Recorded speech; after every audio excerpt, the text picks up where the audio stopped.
I'm Tess Steele, a liberal arts enthusiast, philosophy and art history double major, and Bonner leader at the University of the South. I'm a doer, a lover of the tangible, the quantifiable, the measurable. Perpetually inquisitive about the world from an early age, my curiosity is motivated by an insatiable desire to attain some just out-of-reach understanding of pretty much everything. History and tradition enthrall me. Therefore, my attraction to Swanee was obvious, and my desire to connect with this place I felt so drawn to brought me to Bonner. My interest in the position at St. Mary's Convent was immediate. I have never been religiously inclined, and I'm a happy agnostic, but the nostalgic idea of a community of sisters residing together among lavender fields clearly commanded the attention of my inner romantic. I was completely unfamiliar with life in a convent, let alone the very concept that the Episcopal Church had convents. Seriously, who knew that? Anyway, throughout my first year there, I discovered that St. Mary's is an inherently intimate site.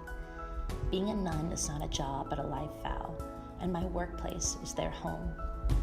I learned their personal paths to joining St. Mary's and their visions of how to mold their surroundings in a Christ-like image. My interest in their journeys was more than reciprocated, and the ensuing relationships that grew out of my first year of the program led me to adopt St. Mary's as my sole Bonner site. The work itself varied.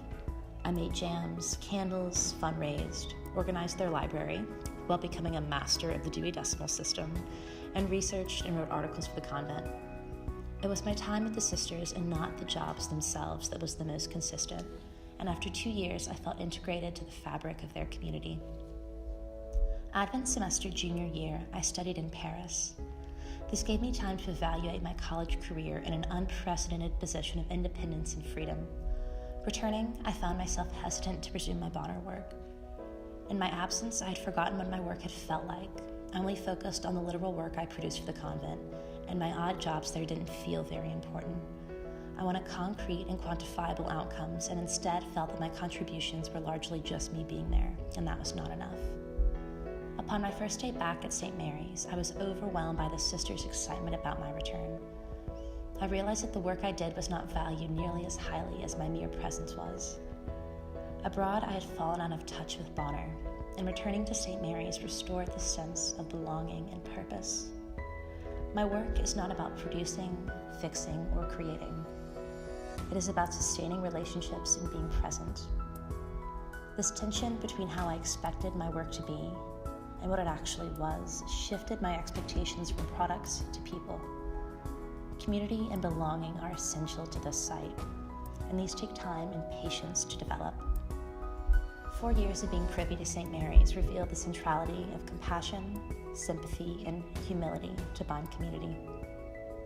As an agnostic, it is rather curious that I gravitated to a convent, but my academic interest in tradition and philosophical inquiry very much so aligned with the spiritual missions of these women.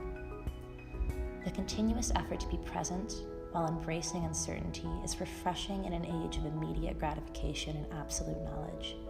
And these insights parallel my evolving awareness of how little I know and my own limitations. My time at St. Mary's challenged me not to do my work differently, but be different in how I do my work. And I am thankful to the convent and the Bonner program for this newfound appreciation of the relationship between work and community.